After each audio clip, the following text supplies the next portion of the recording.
Shmai pawb, a chroeso i Ymchwil Ar Y Gweill gyda fi, eich cyflwynydd Jonathan Davies. Dim ond neges fach yw hon i ddweud diolch yn fawr am bawb sydd wedi gwrando ar Ymchwil Ar Y Gweill dros y flwyddyn diwethaf. Mae cyfres 1 wedi gorffen a mae 12 pennod ar gael i chi i rando ar sgôp ymchwil sydd ar gael i chi dros Cymru sydd yn cael ei wneud gan ymchwilwyr doethurol ffantastig.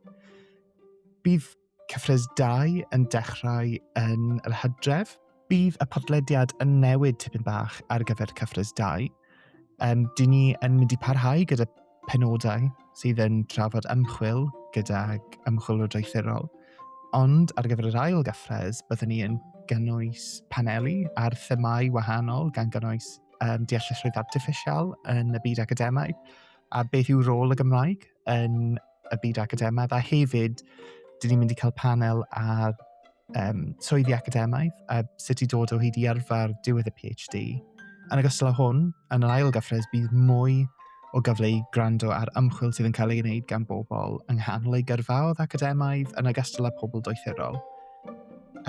A hefyd, bydd mwy o benodau yn cael eu cynhyrchu ar eich cyfer chi. So, bod sbel bant gyda chi nawr a fydd dim pennod dros y couple o fisoedd nesaf, byddwn ni nôl gyda mwy o Ymchwil Ar Y Gweill ar ddechrau mis Medi. Felly dros y 2 fis nesaf, cewch nôl gwrando ar yr ymchwil sydd wedi cael ei wneud yn barod. A dyn ni'n edrych ymlaen ac croesawu chi nôl yn y flwyddyn newydd academaidd. Diolch pawb.